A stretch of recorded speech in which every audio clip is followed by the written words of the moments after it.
Welcome back. You guys ever want to fry fish and it's just too hot to do it in the house? You just don't want to smell up the house to have a fish fry, but you really want to fry some of that fresh caught fish? We're going to do it with our Denali 605 Pro from Monument Grills. Hit that subscribe button down there. Check this out.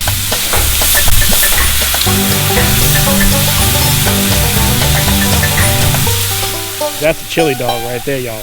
So here's the catch. Yes, you can fry fish on a grill as long as you have something like this brand new Lodge cast iron Dutch oven. Lodge is well known for its cast iron cookware, and you can use this stuff on anything, including your grills outside. So you can take some of that inside cast iron cooking outside on your grill. And ours came with a fish fry basket, which is going to work out just awesome. So we're going to go ahead and get this thing oiled up, get it on the grill. Just so you know, we went ahead and put the grid back into this circular spot over the infrared. We might use that, we might use the other burners, depends on temperature. This will be the first time running this on here, so let's see what it does. Let's go ahead and get some oil in there. This is a big Dutch oven. This is the big 9-quart, I believe it is, and it holds a ton. I'll put about that much in there. Go ahead and cover that up just so it can help get warm. Now we've got the infrared burner on plus the side burners on just for now. Once we get this thing up to temperature, I'm going to turn those two burners off and just use the infrared to maintain temperature. And closing the grill up probably won't hurt either. So while that's warming up, we're going to go ahead and get the fish ready and get the cook ready. Now, big secret to frying any fish or anything for that matter is temperature control. And without a thermometer, you're not going to have any control. So get yourself a clip-on thermometer. I'll put a link to that one in the description below.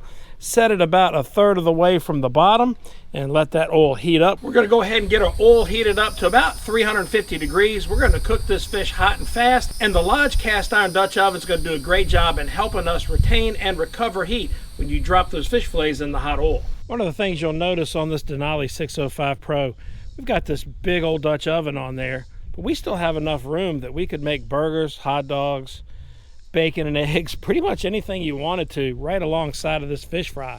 That Denali 605 Pro from Monument just has a ton of room on it. All right, we got the oil heated up, just about perfect temperature. Now what we're using is pretty simple. We've got some Old Bay seasoning that we've added to the House Autry seafood breader. I've got a aluminum pot with some paper towels in it for draining the fish, a scoop if I need to take individual fillets out, of course our basket, vegetable oil. One of the really cool things with this fry basket that came with the Lodge Dutch oven, it's got this little basket hanger right on the side of it. That's perfect. So when you're draining, you can just let it drain right back into the pot. We're gonna go ahead and put that in first. All right, we've got some nice big old fat sea bass fillets in the breader first to get a little base coat. In the egg wash second. Back in the breader. Make sure you get a good coating of your breader on there. Shake off the excess and right in that oil. Breader. So much nicer to do this outside than in the kitchen with all the flour dust and everything grease popping.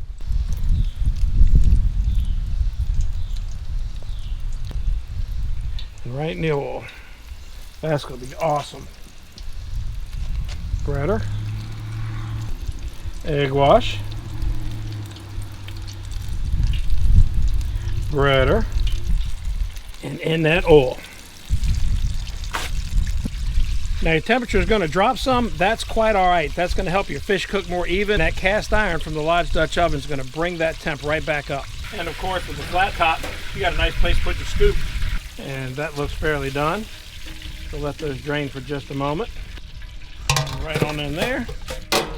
We'll let that oil recover just a bit. Y'all look at how good those first few look. Holy cow, that's perfect. All right, the oil's just about recovered in temperature. That cast iron helps that happen pretty quick. So we'll run another lift in there. Breader. Egg wash. Breader. And in the oil, yeah. Doing a mixture of flounder and sea bass tonight. This is the sea bass part. And you might have to mess around with your temperature a little bit. If your oil temp starts crashing too much, you might have to start it with a little bit more heat under it. Get it up to about 350 or so, and then add some heat to keep it there. That's what we ended up just doing, just to give it a little bit more horsepower to keep it from crashing too much. Breader, egg wash, It doesn't get much easier than this, and there's nothing that beats a good old-fashioned simple southern fish fry, especially with something as good as sea bass and flounder. It's kind of like a catch and cook video, isn't it? Just like one. You might even make that a little catch and cook. Throw another sea bass in there.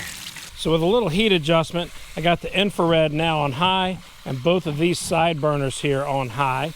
That thing is maintaining pretty close. We're at 325 right now.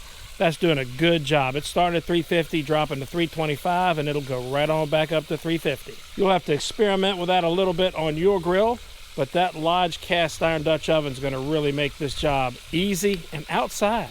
Only takes a couple minutes, and those dudes are about done. So let them drain for a few seconds here. Look at that golden brown fish right there. That is absolutely perfect. And right on in there with the others. We're already recovered. That's the right answer right there for heat. Got a couple more sea bass to put in there. Tell you what, that Old Bay really helps kick up pretty much any kind of seasoning mix you're using for your fish fries. Got to add a little Old Bay kick in there. If anybody knows where Old Bay started, let me know. Might have been Virginia. Sure is nice making that mess outside instead of in your kitchen. And that little batch is done. Now for some of that flounder pounder goodness.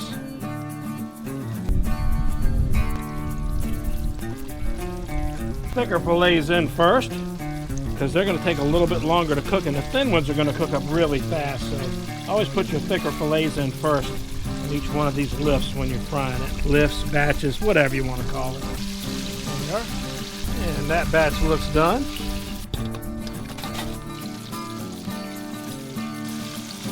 And that lift's done.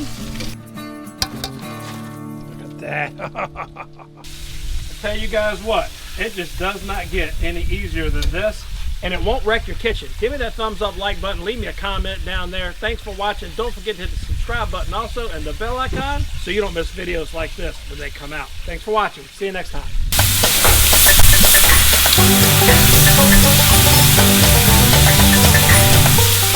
That's a chili dog right there, y'all.